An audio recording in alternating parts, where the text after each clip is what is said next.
Hello! Another great discussion. There was good use of textual evidence, excellent detail, and outside sources mentioned. For that last part, be sure to do more of that in essay writing and in future discussion. Additionally, for writing, short paragraphs do provide key information without filling space, as it was stated, though slightly longer paragraphs can contain more detail. Part of the practice of writing is finding a balance between the two. This article labeled the vampire as the romantic hero and undead monster. This creature has a flexible duality. I did like what one person said about Polidori, that he was expressing his own sense of alienation and desire for power and control through the vampire. In a lot of works, the writer does have a kernel of truth or self-reveal in the text. For that duality, as it was stated, the vampire is the true essence of immortality and adaptability. Vampires can fit so many roles, and I like a couple of examples given: soap opera, drama, and noir detective fiction.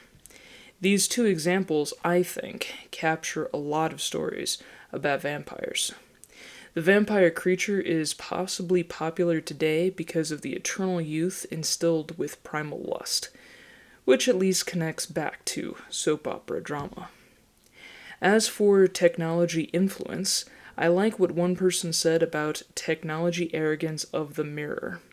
It makes me wonder how the cameras would work if you were to apply the old rules of how a vampire never casts a reflection in a mirror. With new tech, what kind of new vampire would we see? Imagine, if you will, what Dracula would look like in today's time with TikTok and YouTube.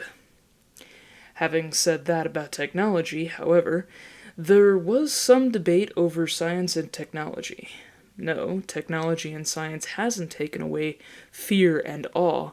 There are new fears that society contends with. Conversely, yes, science and tech have taken away fear and awe. The amount of information at fingertips is vast, and having knowledge is key.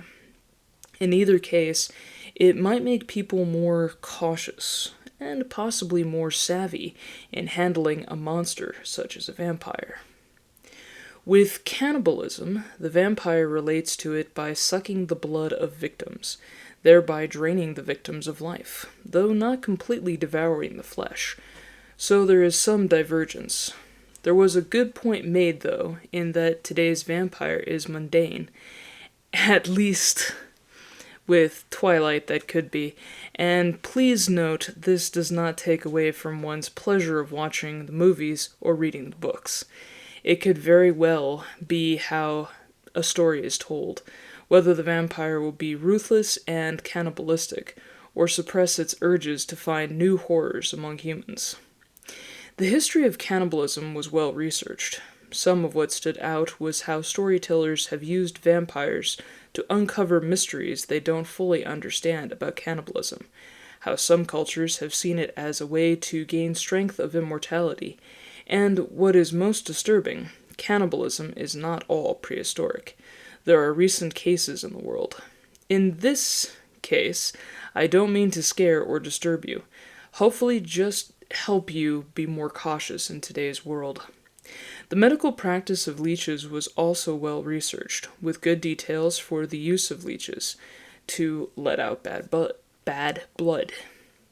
I also liked how someone pointed out that if done incorrectly, it can spread disease.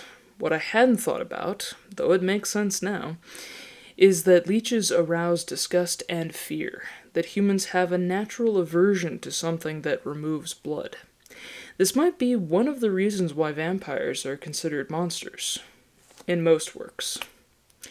Great work, everyone!